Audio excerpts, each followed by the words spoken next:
we're here meeting with JC to discuss her diet analysis for our nutrition project. She was my client in clinic, and we did a 2-day analysis on her, and we're going to tell her how she did. So JC, when we were looking over your diet analysis, we noticed that your diet consists of mostly processed foods. Being a student, we understand, like with a budget, processed foods are quick, they're easy, and they're inexpensive. So we totally understand, but we would like if you started incorporating maybe more food groups into your diet. You're very low in meats and alternatives, and your protein intake was very low.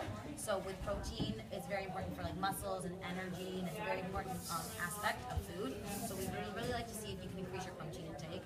Fruits and vegetables is another way you can get protein and carbohydrates into yourself. We'd really like to see improve on that, and grain products. We were considering thinking if you made a meal plan. That might be a good option for you, because then it would, instead of you just being like, what am I going to eat, there'd be a meal plan already ready for you. Like, okay, today I can have, like this meat, this grain, and this vegetable. And it's already kind of set up for you in advance. So that's always an option.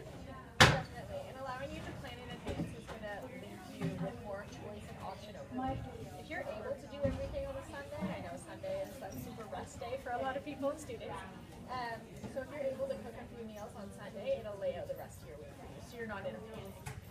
Eating processed foods once in a while, totally cool. We're students, we're on a budget, I get it, so that's important. So if you were to continue to eat the processed food over a long period of time, there are a couple of risks. We're looking at your diet analysis and thinking that you might be a candidate for high blood pressure because you had a lot of sodium in your diet, which comes with the packaged food. You wouldn't believe how much sodium is in one hot dog. Yeah. So crazy. Another thing that we were looking at was type 2 diabetes. A lot of the fatty foods that like students and myself included love to eat contribute to type 2 diabetes as an adult in your like 40s and 50s. Not saying it's going to happen tomorrow, but if you continue with the diet pattern, you might be at risk. Another thing we found was low iron. Iron contributes to hemoglobin and blood in your body. So if you have a lower iron intake, you might be at risk for like anemia or something like that along those lines. Again, not going to happen tomorrow, but again, if you continue with foods that are low in iron, and if you're not getting enough from the food groups, you might be at risk for something like that.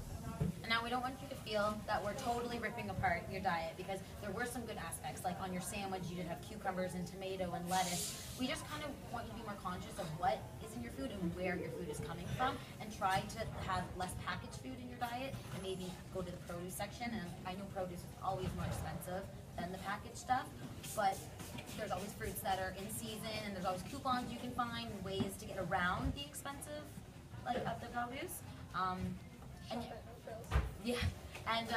We just want you to be eating more full foods that are actually going to contribute to your energy level, and that are going to contribute to helping your body, rather than just eating and then 20 minutes later it's burnt off and you're hungry again. Do you have any questions? Are there any specific foods that are bad on my body's intake especially? Yes. Yeah, they're called cariogenic foods. So basically caries, which is like a cavity for dental, and foods that are high in starches and sugars that just kind of stick to your teeth, breads, pastas, those cookies that are so yummy and so tasty. The bun of the hot dog. Right. Yes. Basically anything that is like sticky, or breads, things that when you certain foods you get stuck in your teeth no matter what you eat. Those are the foods that are going to contribute to the cavities, and they're going to have oral health problems later in life if you continue to always eat those foods. Yeah. But things like spinach that always get stuck in your teeth, definitely good for you. Yeah. Green leaves. Thank you for meeting with us though to talk about your diet analysis. Thank you so much for having me, girls. No problem. If you have any questions, feel free to ask.